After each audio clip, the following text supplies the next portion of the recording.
cheer up, folks, because now you know what they're going to do against you. Now you can protect yourself, right? So, a couple more sites. Wiggle. Anybody know Wiggles from the music group? Who's got little kids? Right, you know the Wiggles, right? Everybody remember the original Star Trek series? What happened every time somebody went down to a planet with an ensign? He died. He died. You know what happens to them? They join the Wiggles. So, it's true. Go look at it sometime. W-I-G-G-L-E-S.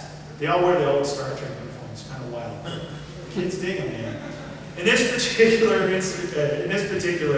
version, Wiggle is an online wireless mapping database, in other words.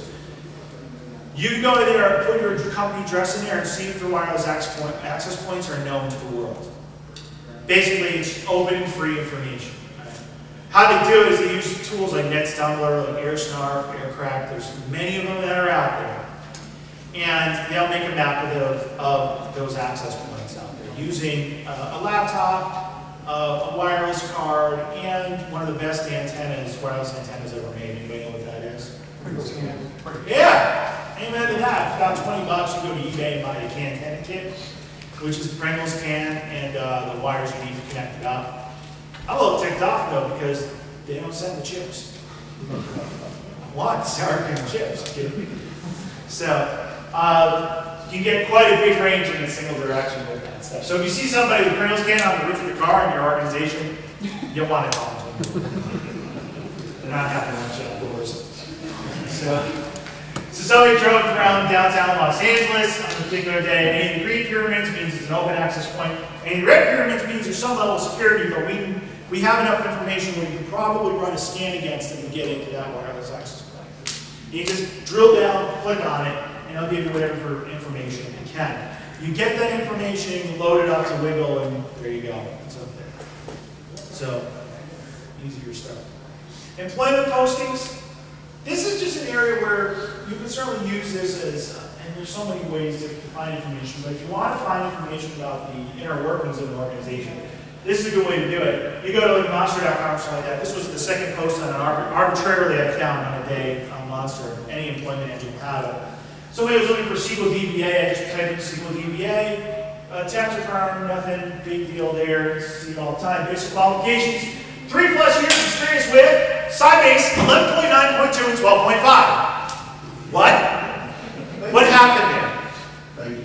Yes, thank you. Yeah, thank you for telling me what patch level revision you're at. So I'm going to go back to one of those sites that lists the vulnerabilities or run Metasploit and go after you. So it's good enough just to say SQL or maybe Sybase or Microsoft SQL if you want to get that specific. If they want to know more, they'll apply. There you go. So, all right. I only have a few more minutes here, so I'm just going to go through this quickly. System hacking cycle. Basically what I want to do, what you can get out of this is simply this. I want to find out what's going on internally if I find a hole. And I use word I arbitrarily, pretty much a bureaucrat these days. But back in the day. Enumerate users, crack dashboards. I don't have to be on the network to do that. I can pull down the database, the SAM database, Security Account Manager database, Windows as an example. Every operating system has them. I can get that, I can work on it offline. Escalate my privileges. Do I need to be root or administrator? Maybe is the answer. Depends on what I need to do. I need enough privilege to be able to execute what I need to do. Run the apps I want to run to keep that hole open, start siphoning that database information or whatnot. Extract hidden files and cover my tracks. Hidden files can be any other files I want to keep on there for reference or what have you, or any other executables or any other tools I might need. And then, of course, I want to keep that quiet. And those tools might be selected log erasers or something like that. LophtCrack, tool utility you can use to crack passwords, databases, so forth and so on. It's very well known. Again, you can use it for good or evil. Depends. And if you don't have processing power, well, people will donate their processing power for you. Plain-Text.info. I don't think they're up anymore, but there's a lot of sites that are like this. Hey, they'll go ahead and you can upload that text file, the encrypted password, and people will donate their CPU cycles to crack it for you. Ain't that special? Okay. Wrapping up here. I can't speak for everybody, but I can speak to my experience. My experience has been that most hacks aren't all that sophisticated or glamorous. There are so many utilities and tools that are out there people can use for free that you don't have to have expertise in to be able to go after an organization. It's usually easier just to con the information out of somebody or download the wrong thing and don't have to do all the work. Just wait for the malware to respond to you and say, hey, I'm open. Right? Globally, scams are indiscriminate. Locally, scams are usually opportunistic. Somebody sees an opportunity within an organization, is affiliated with the organization, maybe related to somebody, has a grudge, had a relationship gone bad. There's usually some type of human component, in my experience, behind it. I do a whole different class on just that. And if you have something of value, you're absolutely a target. Charity, government, education, healthcare, doesn't matter. If you, small, medium business especially, if you have something of value, you can go after it.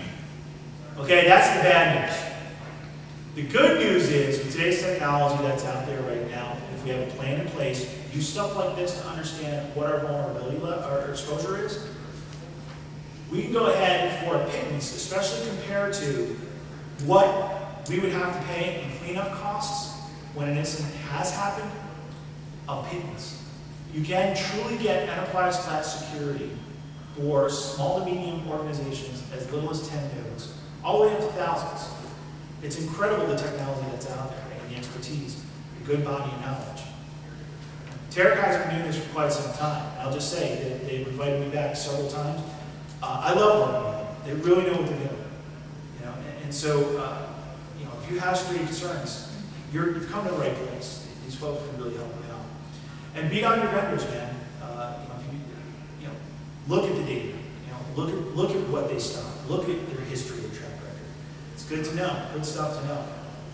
Ultimately, what it comes down to is we have all the technology in the world in there, but we need to understand three things. That there's a mindset, a culture, and a methodology on both sides of the fence. We know their methodology. Now we can go ahead and build our defenses to counteract that. We understand now that it's a different world, how we interact with each other, how we interact with technology, and how we determine what controls make the best sense. Okay? I don't advocate blocking social network sites. In fact, they're great business utilities, great business tools that are out there.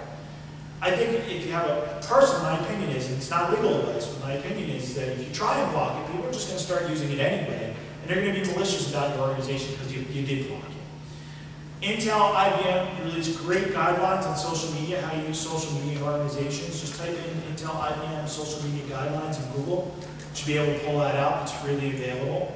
But understand that it's a different world. We really, truly interact so much between each other through cyberspace.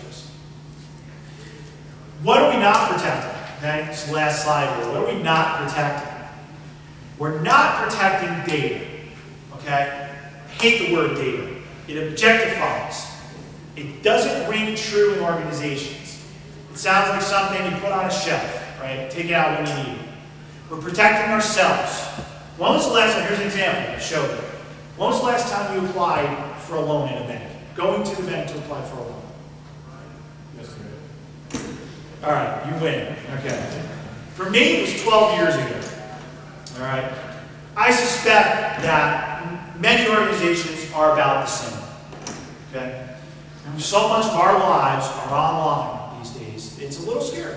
But if we know the right tools and methodologies to use to protect ourselves, it's a good thing. It's a great business idea. But we have to educate our folks. Security awareness. This is what happens out there. Feel free to share this with your people. Feel free to share this with your customers. It's there to educate, right? Having a good policy in place goes a long way. People understand and sign off on, right? Aware of the risks. This is how we use things in our organization.